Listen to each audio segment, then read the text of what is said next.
Yeah, you guys are monsters. Never gone peach picking before.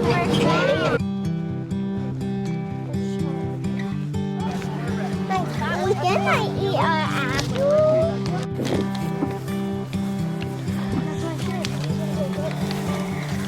Here.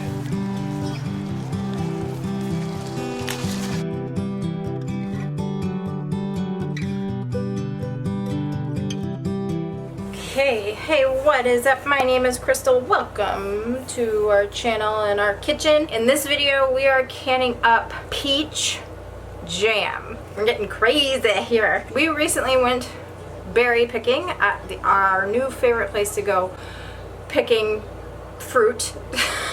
At our new favorite place to go fruit picking. We took the kids there for just a little morning excursion and we picked blueberries and blackberries as well as peaches. And we've never gone peach picking before, so it was a learning experience for us and they were so delicious. We brought them home and after like a day or so on the counter they were so good, but we had a decent amount left over, so I decided, hey, I'm gonna make some peach jam. So I went to my trusty ball book here, this one. I was looking through and I found a peach jam recipe and I was like, sweet, literally really sweet. For 4 cups of finely chopped pitted peeled peaches, you add 7.5 cups of sugar. I'm not afraid of sugar. I feel that, you know, with like cowboy candy uses a lot of sugar, and I'm still looking up good sugar substitutes that I can use for that. You just use a little bit here and there and it's not so bad. You don't want to drink it, but that just seemed like a lot of sugar, and these peaches were already so sweet. I had to place an order from Walmart. I know that they make this low sugar pectin and I found some, so I got 2 boxes of that, and inside that I found a recipe for peach jam in here under the cooked jam recipes. It says 4 pounds of peaches and 1 lemon. I use bottled lemon juice. It's just a personal preference of mine. I know that the acidity level in it is consistent and I'd rather just use bottled lemon juice. It requires 4.5 cups of finely chopped peaches, 2 tablespoons of fresh lemon juice, and 3 cups of sugar. Still kind of a lot of sugar, but half of what the ball book says. Just like in all my other canning videos, if you are looking for a particular spot in the video and you just want to jump to that point, you can look down in the description and see all the timestamps, and I will have each of the steps listed with the time in the video that it shows, and then you can just click it and it will take you right to that part of the video. If you find this video helpful, entertaining, or whatever, please remember to give it a thumbs up. I super appreciate it, and let's get started. So here are the peaches that we have left over. I am washing them up really good and gonna start prepping them and getting them diced up. Never diced up peaches before, so it was kind of a learning experience for me, and after some trial and error I figured out how to score it around the middle and break them apart, and the pit comes out of the middle pretty easily.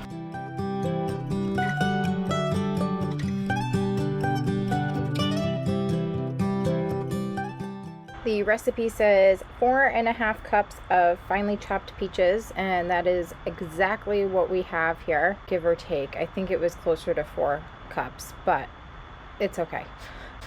And then to that I will be adding 3 cups of sugar. On the directions here it says to use a dry measuring cup to measure exact amount of prepared fruit, or use liquid measuring cup to measure exact amount of prepared juice. I don't know what the difference is. I used a dry measuring cup first and added it to a liquid measuring cup, and the cups were the same. So, not sure what that was for, but maybe there's different measuring cups out there. I don't know. But 3 cups from the dry and 3 cups from the liquid were the same. And then to that I need 2 tablespoons. It says of fresh lemon juice, but I'm going to be using bottled lemon juice. We're going to be adding everything together on the stove now. So the 4 to 4.5 cups of peaches, I'm using the dry measuring cup to make sure that there is the right amount of peaches. and the dry measuring cup to the liquid measuring cup, again, was the same.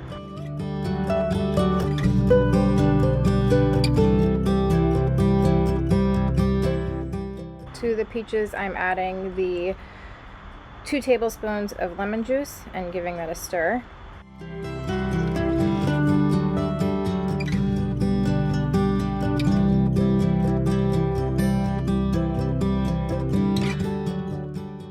And to that, I'm adding a 1/4 cup of sugar from the 3 cups total.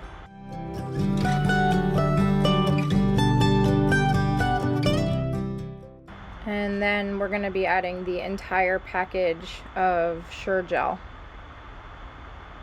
Again, this is the low sugar SureJell. It's not the regular one. It does say you can add a tablespoon or a pat of butter, and that will reduce foam. I just don't feel the need to do that. If there's a little bit of foam in the jars, it's not a big deal to me. I'd rather just not add in the butter. So I'm going to turn the heat up a little bit and continue to stir the jam. What I want to do is bring this to a full rolling boil. A rolling boil is a boil that doesn't stop when you stir it. So if it's continuing to bubble up while you're stirring it, that's a rolling boil. I'm going to turn it up to a higher heat and continue to stir the mixture constantly. I'm going to use my potato masher and just kind of break up these peaches a little bit as they cook down, just to get them into smaller pieces. This isn't in the recipe, this is just something I'm doing. So I'm going to continue to stir it while it's boiling, and then we're going to add in the remaining sugar.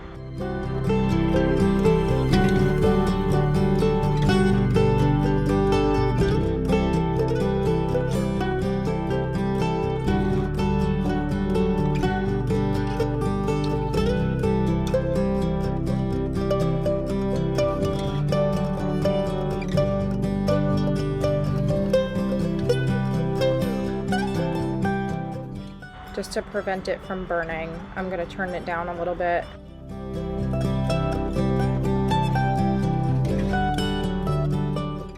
I'm now going to prepare my jars. I have jelly jars fresh out of the dishwasher. We store them in our basement, and even though they're clean, I wash them again in the dishwasher. It also helps to preheat the jars. Now we're going to ladle the hot jam into the jelly jars. The jam only needs 1/4 inch of headspace, so it's pretty close to the top of the jar.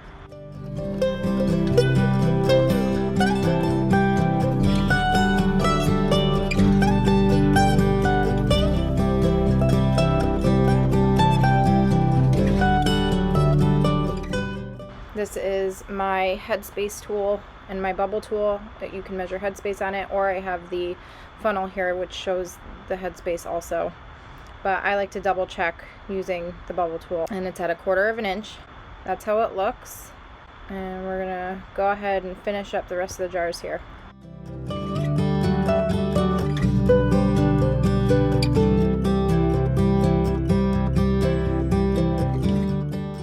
So I got 5 jelly jars out of that, and what I'm going to do is take a lint-free rag and some distilled white vinegar and just clean the rims of the jars as best as I can. There's a lot of sticky residue from the jam on the rim of the jar, and if we were to leave that there, the lids probably wouldn't seal to the jar. So we're going to clean it with a little bit of vinegar and a lint-free rag, and that will help make sure that the lids seal to the jars good.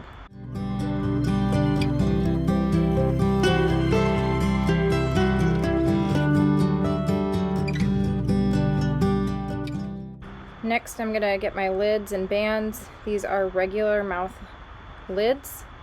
The jelly jars are regular mouth jars, so the regular mouth lids fit these jars, and I have them cleaned and ready to go. And we're just going to center the lids onto each of the jars. And once that's done, we're going to take one of the bands, using the tips of our fingers, grab the band and place it onto the jar and tighten it with just the tips of our fingers.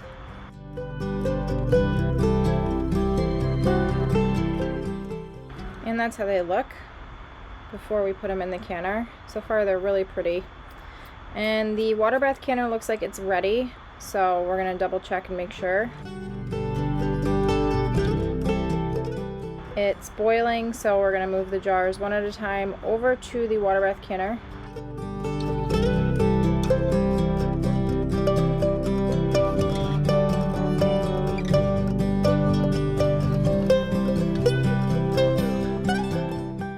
I really dislike this rack. I got a new rack because the other one was rusty, and I got it off of Amazon, and it was a kit, and I really dislike all of the tools that came in it, including the rack. It's flimsy, and when I put jars in it, they have a tendency to just to fall over, and the rack just doesn't sit well in this water bath canner, so I have to find another one. But these are ready to go, so we're gonna go ahead and sink them down under the water, and they're gonna go for a swim.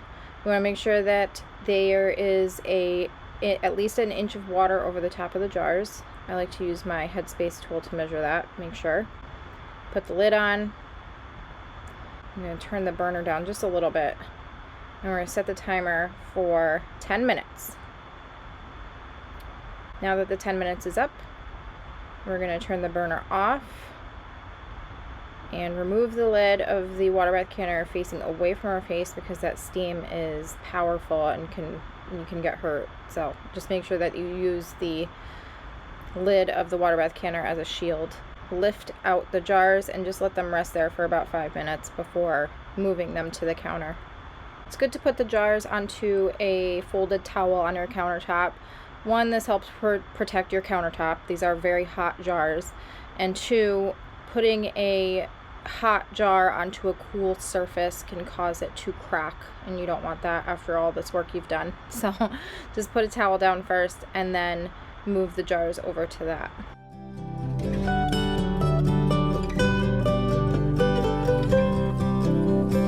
So that's that. I'm so happy with how the jam turned out. They look really pretty in the jar. I can't wait to use it. It's very straightforward, easy to do. So I hope you found this video helpful. If you did, give it a thumbs up. Thank you so much for watching, and we'll see you next time. Bye.